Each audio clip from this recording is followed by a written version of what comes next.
I go to work, put the numbers behind me. Looking for me on the court, you know where you can find me. Buzzer beater, keep the heater flaming inside me. If you need a sharpshooter, alley, you put this dime piece. What's up, Sun fans? My name is Alexandra Mond, and this is Keep Shinin, the official podcast of the Connecticut Sun.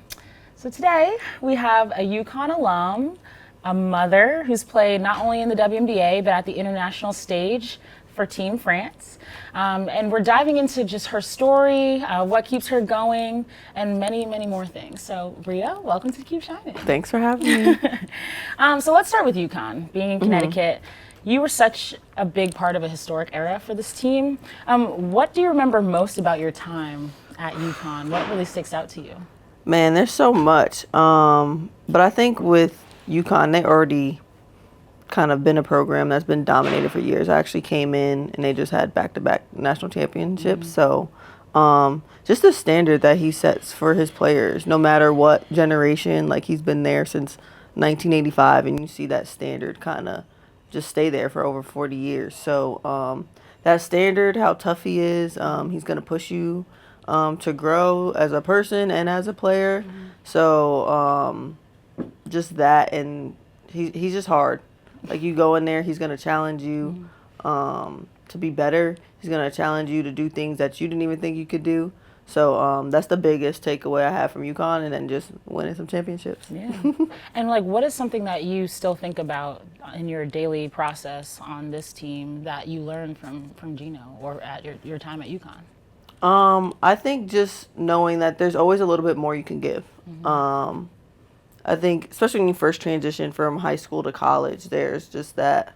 Like, I felt like I worked really hard for a high school player, you know what I mean? But then when you get to college, there's a different level that you have to get to that you don't necessarily understand. And that's where he's there to kind of push you to be better. And then when you become a pro, it's that same transition. Like, okay, you worked really hard for a college player. Now you get to the pro level, and, you know, it's a little different. You work hard, but then you got to learn how to work smart because you're playing year-round, taking care of your body.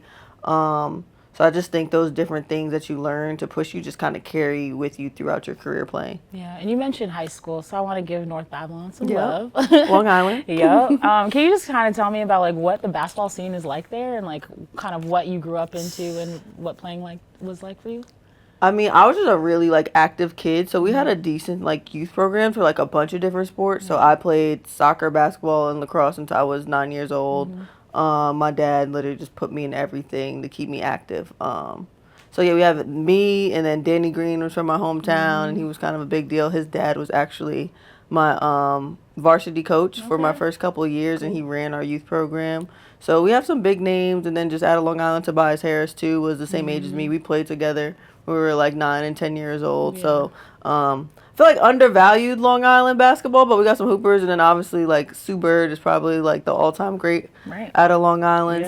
We got some hoopers out there for sure. Yeah, okay. And you've played all over the world. I already mentioned that you played overseas in France, and you've done some time in Turkey. Like, what has your overseas experience taught you about your professional career, about you as a person?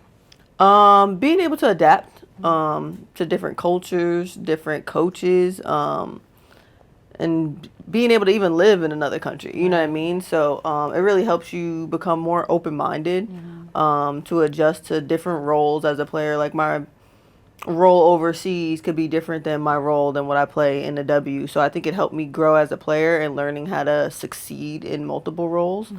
Just like when you come to W and you change from team to team, it wasn't like a shock if I went from like a more scoring role or more of a role off the bench or different things like that. So I think it helps you really expand like kind of your game overall.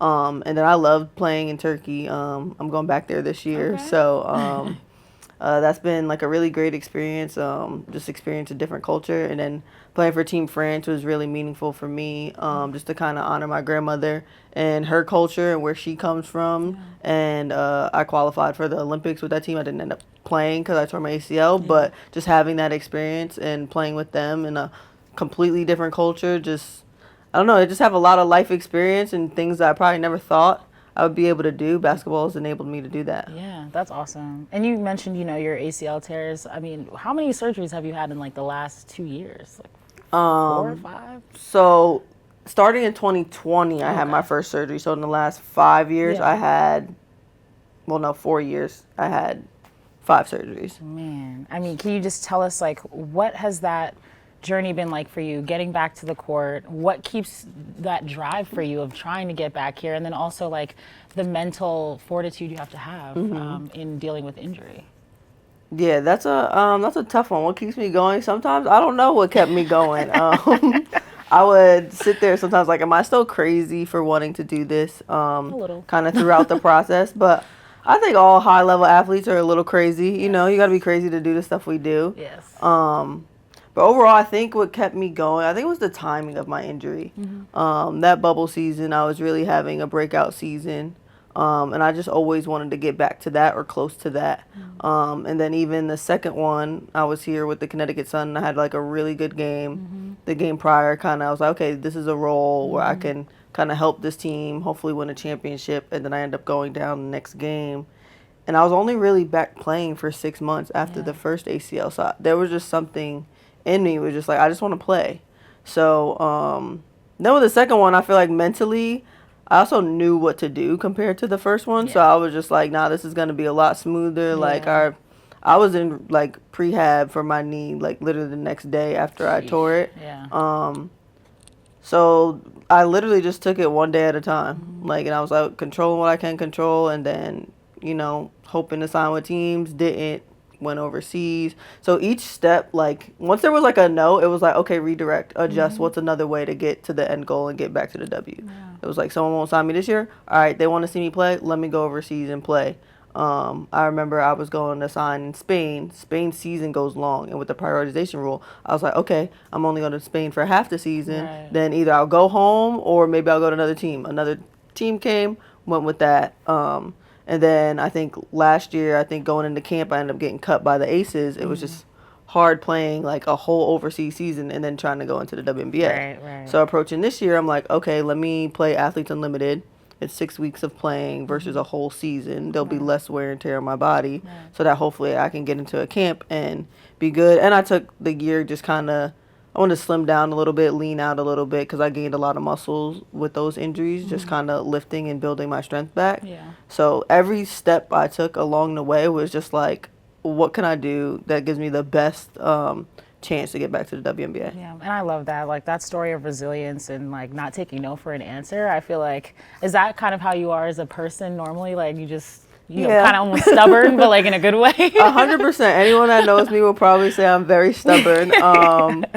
But I think it's even how my parents raised me. Like, it was just like, you can do anything you put your mind to. And, you know, sometimes, don't get me wrong, I failed and at times in life, but I think I just learned, okay, well, now when I fail, let me, like, readjust and adapt and do something different. But I did also get to the point, especially after last year and this year, kind of, all right, if the opportunity doesn't come, like, all right, I just want to play basketball and I'll just go overseas. So I was also, I think I came to terms with, like, whatever's meant for me is going to happen. So the biggest thing was just kind of taking it one day at a time and, like, kind of just living life with a lot of gratitude rather than looking at what I missed out on. Yeah, I love that. I love that. And with all this experience that you've gained through the injuries, you know, constant changing, moving, growing, what does your leadership look like now as a vet in this league?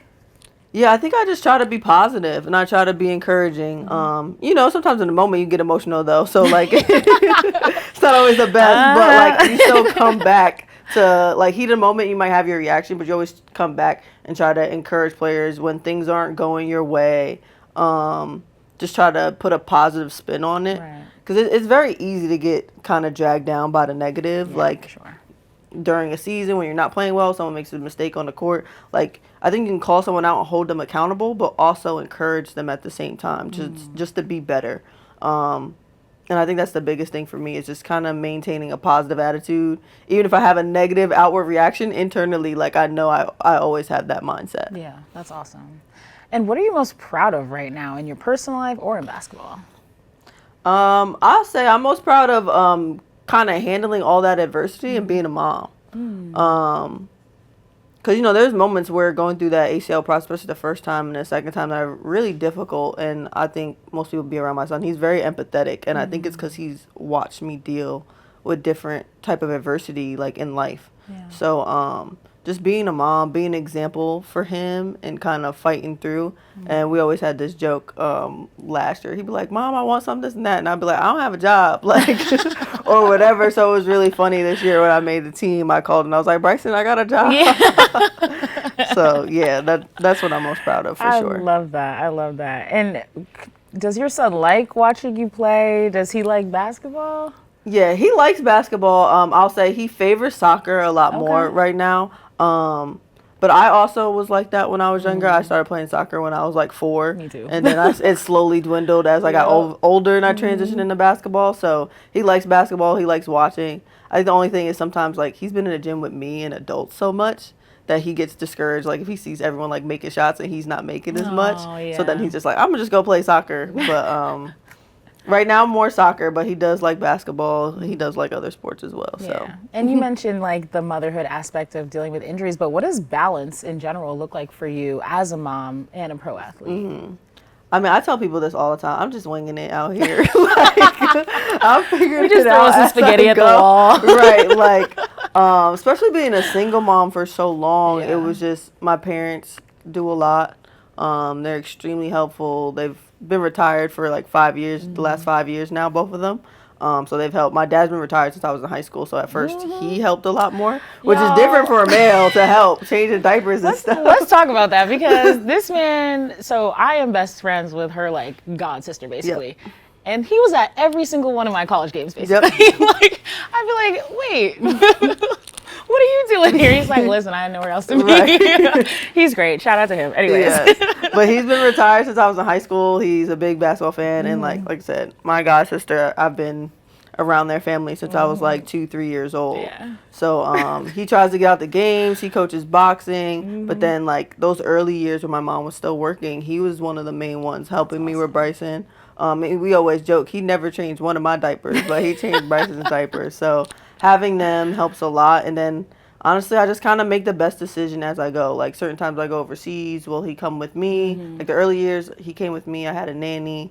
Some later years when he's in school, it's a little bit harder. So we just kind of maneuver and figure out like what's the best situation. Like I said, I just really have my parents to kind of help me figure all that stuff out and also allow me to still chase my dream of playing basketball. Yeah, that's beautiful. And I guess this is a perfect segue. You just got engaged. Yes. Congratulations. Thank you. Can you kind of talk that? No, period. Yeah, show the camera. Thank you. Can you kind of just talk about what finding love as a mom and a professional athlete has been? Because I feel like I've never seen anyone really talk about this. So, or not a lot anyway. Yeah.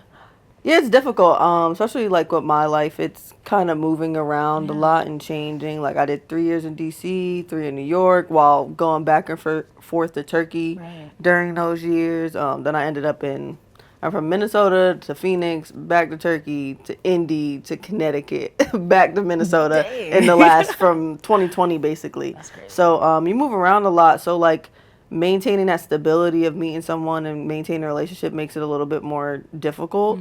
I will say I've mostly dated people who do what I do, who are pro athletes. So I think there's a little bit more of an understanding with that. But then I also have being a parent. So sometimes when you have that free time and it's like, oh, like I'm going to go visit you. I'm like, oh no, like me and my son have to do this. So it's hard, but I think when you find the right person and they get to know you and understand like where you come from and the responsibilities you have, you can find someone. But it is work. It's work every day.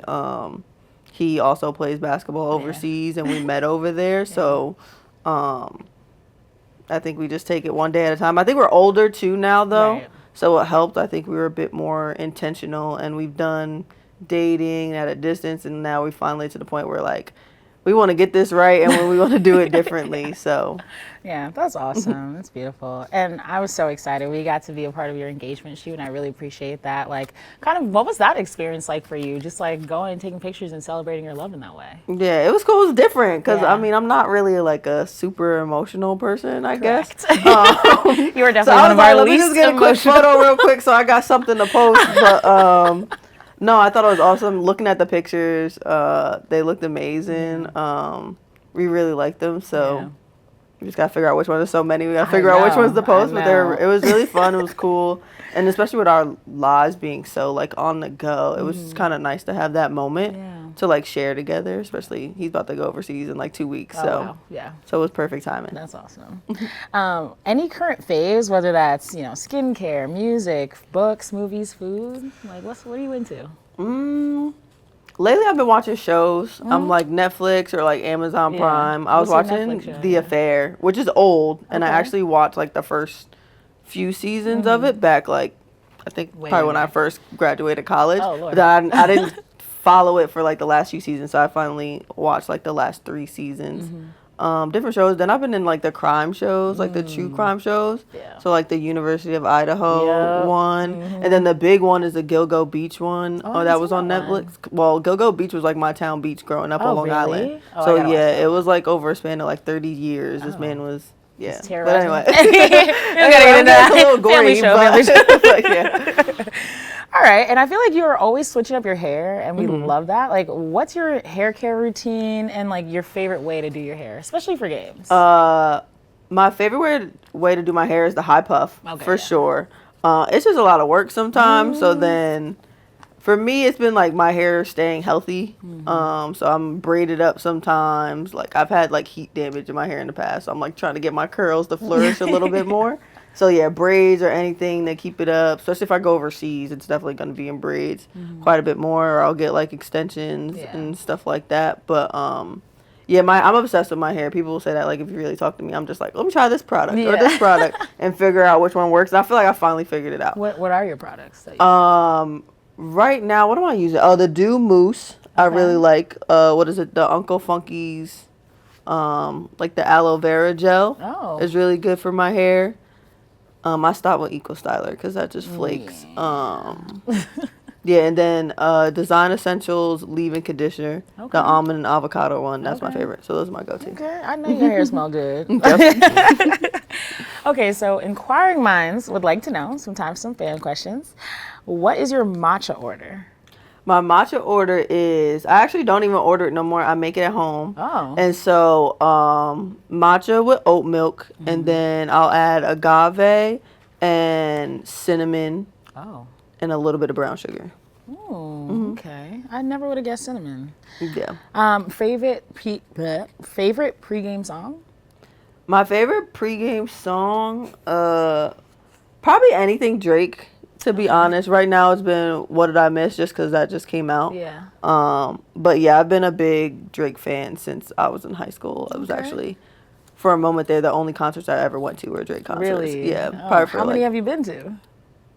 Probably like 3 or 4. Okay, all Yeah. right. I'm going back. Like my first Drake concert was actually at the XL Center in Hartford before my freshman year in college. Wow, So, taking it back. And then we went a couple times while I was in college. And like, Yeah. quick note, my uncle used to be his like security. Okay. So then we got to meet him a few times when I was in Nice. college. So that was cool. Yeah, that's lit. That's Big lit. Drake fan. As Ray would say, I'm with the Owls. Right.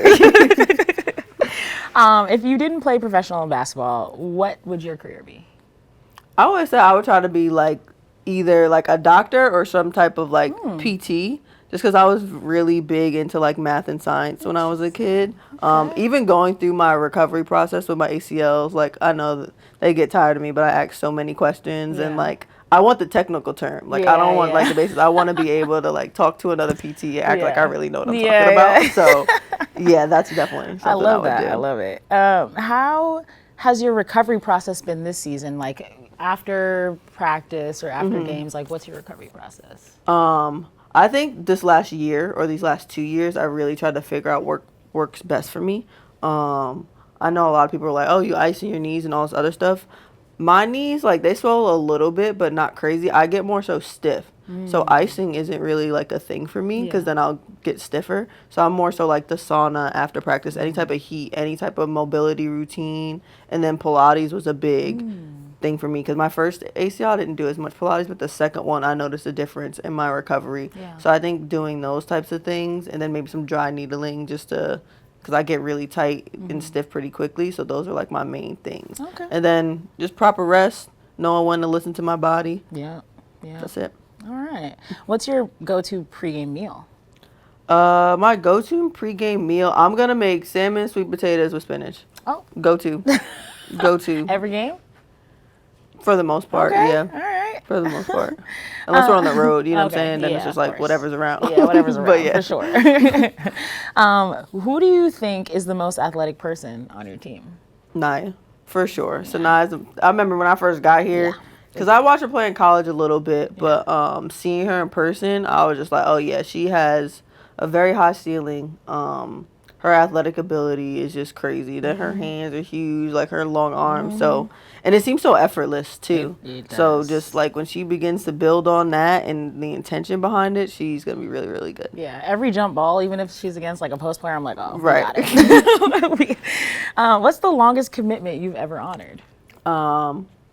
I always say I'm very, like, a very committed person. I feel like my parents kind of just raised me that way. Like, if you say you're going to do something, you should do it. And that's also one of my pet peeves. Like, don't say you're going to do something and then not do it. So, obviously, basketball or sports has been, like, a long commitment of mine. I mean, I've been playing basketball since I was 8 or 9 years old. Yeah. And then I'll probably just say, like, shoot, being a mom. Yeah. Being a mom, having to kind of show up for that every single day. Like, you can't Take a day off. take a day off. You can't do any of that because here comes this little kid that's like in your face and you're just like, bro, I need a break, and he doesn't care. What do you mean you're hungry? So, Get out of here. Right. So that's another thing for sure. Yeah. And then last question, what is your biggest piece of advice for someone wanting to play basketball? My biggest piece of advice would be just work at it. Get in the gym, work at it. There'll probably be a lot of sacrifices along the way. Yeah. But I just think if you really, really work at something, that just gives you that first step towards being successful. Obviously, God-given ability and everything like that does come into play. But if you work really, really hard at something, you have a chance to be successful. Yeah. Well, thank you for your time. I really appreciate it. Thank you. And Sun fans, until next time, keep shining.